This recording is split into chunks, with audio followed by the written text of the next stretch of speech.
محبت کرتے تھے، آج اللہ تبارک و تعالیٰ تم کو حکم دیتا ہے کوئی صراط پہ آسانی کے ساتھ گزرتا ہے۔ تو پتہ چلا کل صراط پر اہل بیت کی محبت کام آئے گی۔ اہل بیت اطہار سے محبت کرنا ہمارے لیے لازم و ضروری ہے۔ آج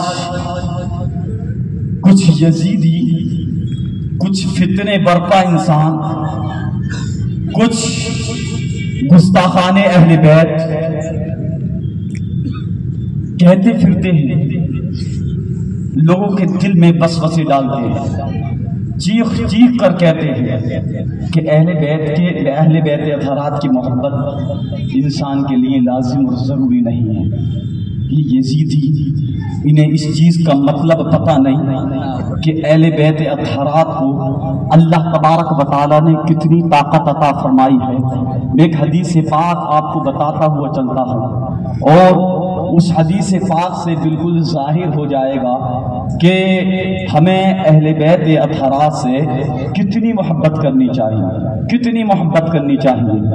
اور اس حدیث پاک کو امام حاکم المستدرک میں جلد نمبر 3 صفحہ نمبر 139 پر اس حدیث پاک کو نقل کیا ہے۔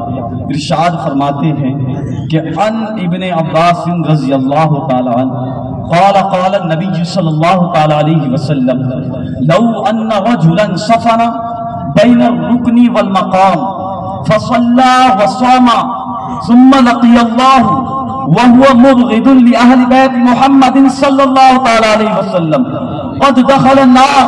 امام حاکم ارشاد فرماتے ہیں، اے لوگوں سنو، حضرت عبداللہ ابن عباس رضی اللہ تعالیٰ عنہ سے مروی ہے کہ آقا ارشاد فرماتے ہیں لو ان رجلا سفن بین الرکن والمقام، کہ اگر انسان خانہ کعبہ میں مقام ابراہیم اور حجر اسود کے درمیان کھڑا ہے اور اس کا چہرہ خانہ کعبہ کی دیوار کی طرف ہے، خانہ کعبہ کے دروازے کی طرف ہے، وہ خانہ کعبہ کے دائرے میں کھڑے ہو کر دائیں جانب حجر اسود، بائیں جانب مقام ابراہیم ہے، اس حالت میں فصلا، وہ کھڑے ہو کر نماز پڑھ رہا ہے۔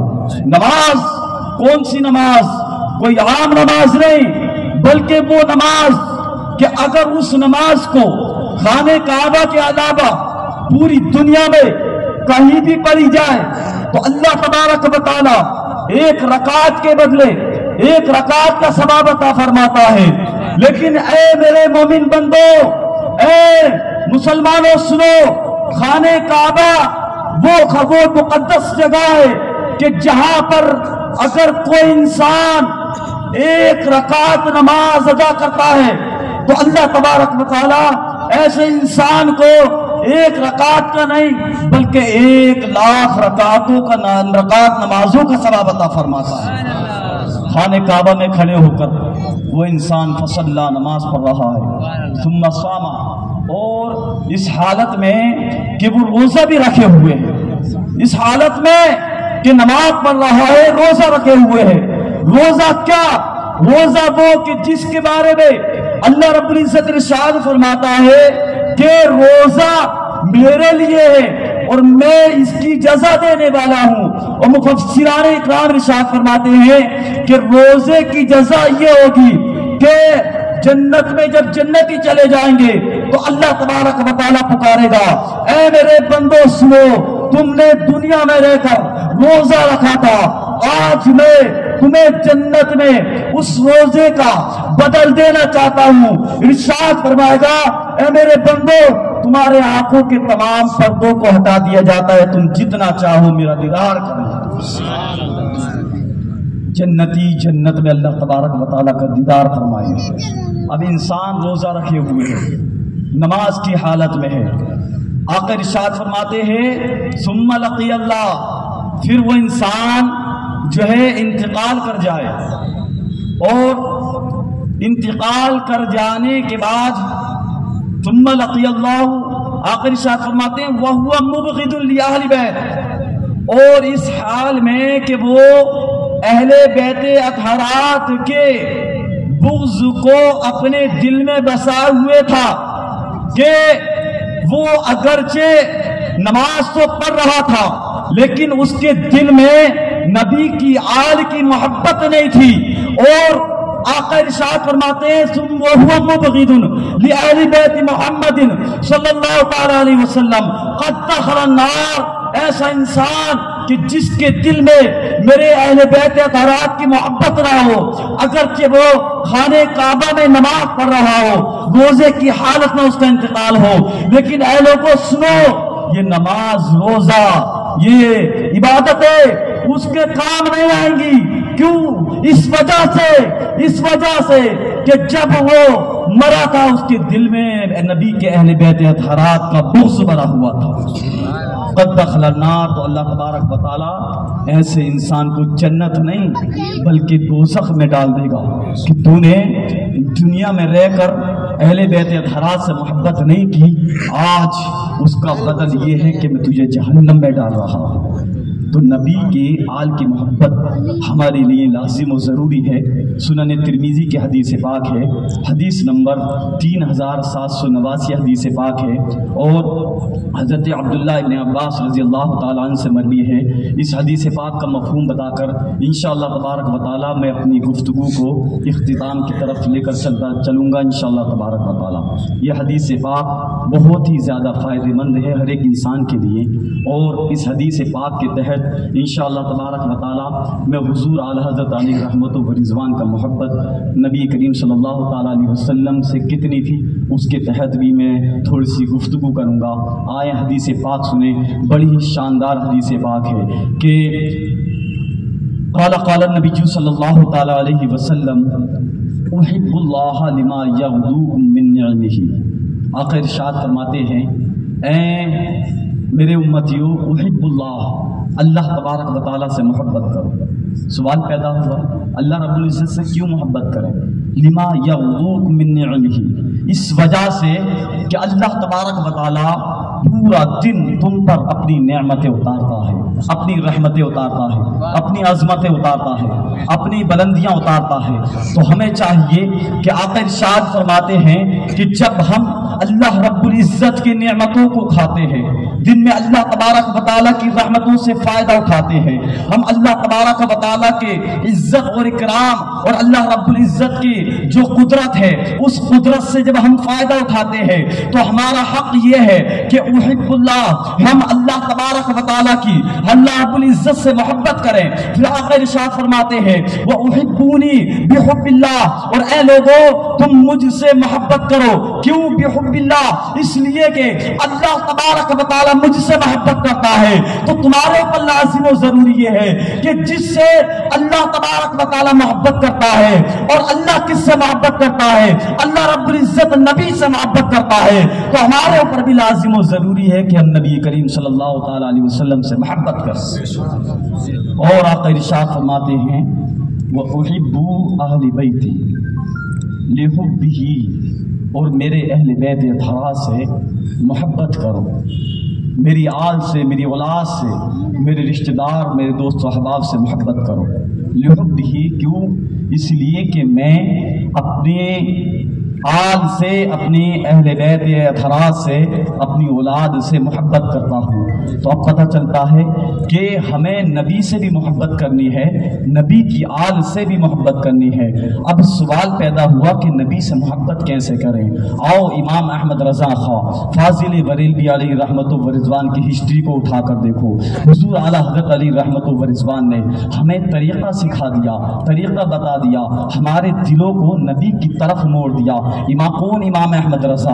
وہ امام احمد رضا کہ جس کی زندگی کا مقصد یہ تھا کہ اس پرچم اسلام کو بلند کیا جائے، جس کی زندگی کا مطلب یہ تھا کہ نبی کی امت کو نبی کے بالکل قریب کر دیا جائے. قسم خدا کی کہ میرے امام احمد رضا خواہ فاضل بریلوی، امام الکلام کلام الامام، امام احمد رضا خواہ فاضل بریلوی کی زندگی کو اگر اٹھا کر دیکھو تو اس وقت کے اعتبار سے اگر دیکھا جائے تو تو جس وقت بھی امام احمد رضا خان فاضل بریلوی علیہ رحمت و رضوان اپنے قلم کو چلایا کرتے تھے، لوگ چیخو پکار کرنا شروع کر دیا کرتے تھے، بڑی بڑی یونیورسٹیوں سے آواز اٹھنا شروع ہو گئی کہ امام احمد رضا کے قلم کو روک دیا جائے، بڑی بڑی خانقاہوں سے آواز اٹھنا شروع ہو گئی کہ امام احمد رضا کے قلم کو روک دیا جائے، بڑی بڑی جو ہے مدارس سے آواز اٹھنا شروع ہو گئی کہ امام احمد رضا کے قلم کو روک دیا جائے۔ ارے ہزاروں خانقاہیں، ہزاروں مدرسے،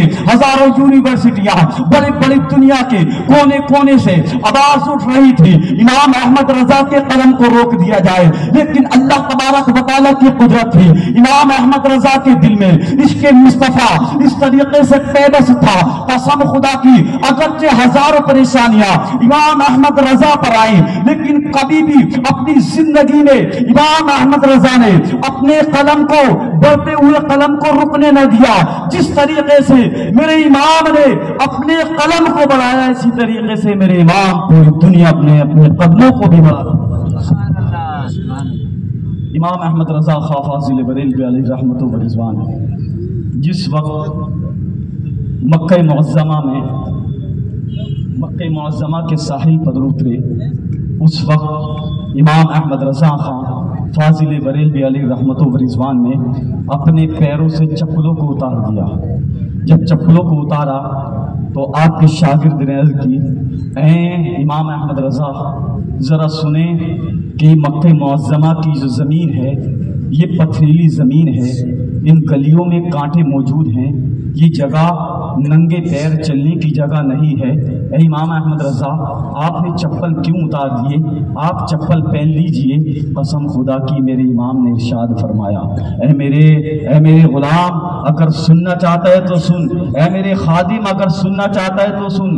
ارے تو ان پتھریلی زمینوں کو دیکھتا ہے، تو یہاں کی کانٹوں کو دیکھتا ہے، تو یہ نہیں دیکھتا ہے کہ اس زمین کو، یہاں کے کانٹوں کو نسبت کس سے ہے؟ اس مدینہ معظمہ کی زمین کو نسبت کسی اور سے نہیں بلکہ اللہ کے پیارے حبیب صلی اللہ تعالی علیہ وسلم سے نسبت ہے۔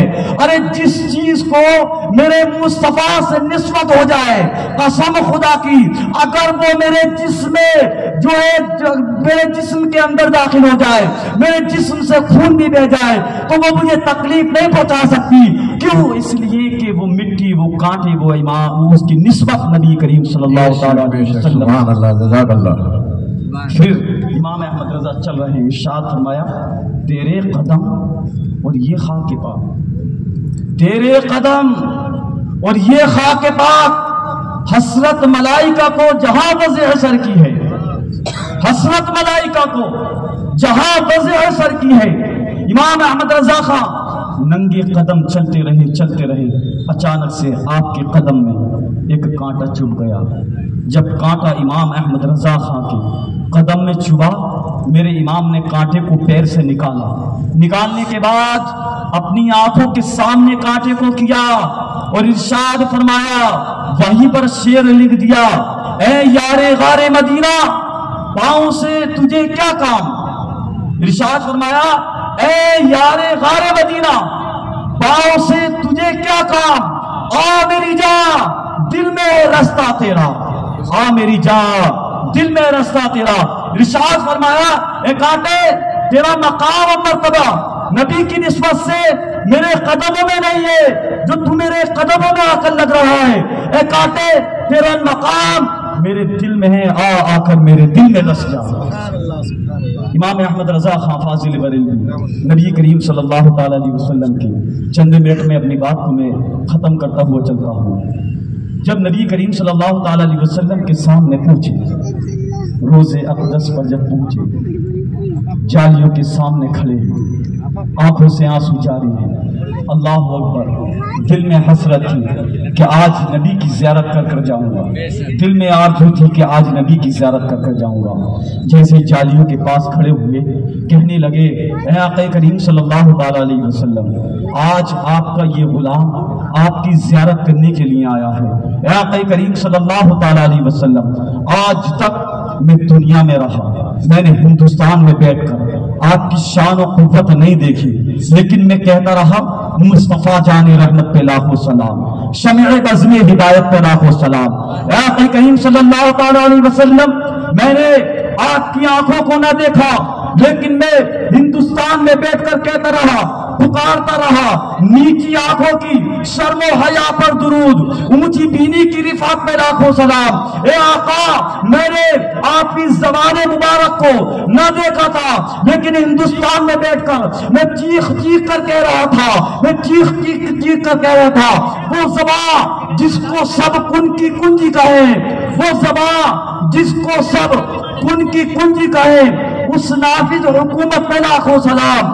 اے امام احمد، اے آقا، کہ جس وقت میں ہندوستان میں تھا میں نے آپ کی پیشانی کو دیکھا نہ تھا، آپ کے ماتھے کو نہ دیکھا تھا، یا رسول اللہ صلی اللہ تعالی علیہ وسلم، میں چیخ چیخ کر کہتا رہا، جس کے ماتھے شفاعت کا صحرا رہا، جس کے ماتھے شفاعت کا صحرا رہا، اس جبین سعادت پہ لاکھوں سلام۔ یا رسول اللہ، میں نے آپ کے ہونٹوں کو دیکھا نہیں تھا، لیکن میں پکارتا رہا، پتلی پتلی گلے، قدس کی پتیاں، ان لبوں کی نزاکت میں لاکھوں سلام۔ اے آقا، آج امام احمد رضا آپ کی بارگاہ میں آیا ہے، ایک آرزو لے کر آیا ہے، ایک تمنا لے کر آیا ہے، ایک خواہش لے کر آیا ہے۔ وہ آرزو یہ ہے کہ امام احمد رضا اپنے ماتھے کی آنکھوں سے آج اپنے چہرے کی زیارت کرنا چاہتا ہے، آپ کو دیکھنا چاہتا ہے۔ عرض کرنے لگے ہیں آقا، اب یہ امام احمد رضا بغیر دیکھے نہیں پڑے گا، بلکہ امام احمد رضا اپنے ماتھے کی آنکھوں سے دیکھ کر ہی پڑے گا۔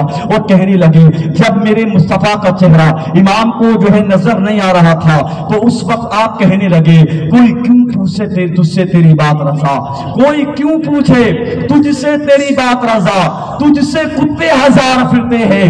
اللہ اکبر۔ جب میرے امام نے اپنے آپ کو نبی کی بارگاہ میں اتنا گرایا، نبی کی بارگاہ میں اتنا جھکایا، جھکانے کے بعد کیا دیکھا جاتا ہے کہ اللہ تبارک و تعالیٰ کی قدرت تھی کہ امام احمد رضا کے آنکھوں کے جتنے بھی پردے تھے، اللہ کی قدرت سے وہ تمام کے تمام پردے امام احمد رضا کی آنکھوں سے ہٹ گئے۔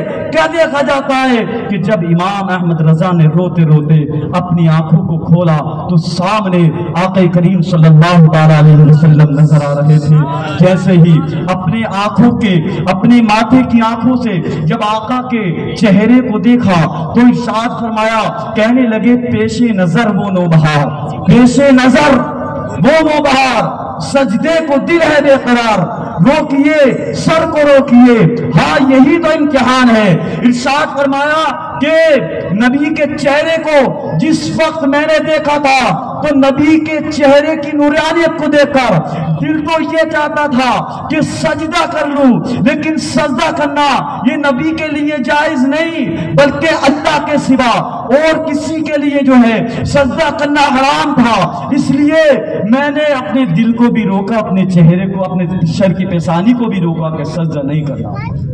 اس کے بعد امام احمد رضا خواہ فاضل بریلوی نے ارشاد فرمایا کہ لوگوں، نبی کو مر کر مٹی میں مل جانے والے کہنے والوں، نبی کو مردہ کہنے والوں، نبی کو زندہ نہ ماننے والوں، ذرا سنو، آج امام احمد رضا اس مدینہ معظمہ میں تمام ہی لوگوں کو ایک ایسا عقیدہ دیتا ہے اور اس عقیدے کو سب کے سامنے بیان کرتا ہے، اپنی آنکھوں سے دیکھ کر ارشاد فرمانے لگے کہ تو زندہ ہے واللہ، تو زندہ ہے واللہ، میری چشم عالم سے چھپ جانے والے، چمک تجھ سے پاتے ہیں سب پانے والے، میرے دل کو بھی چمکا دے چمکانے والے۔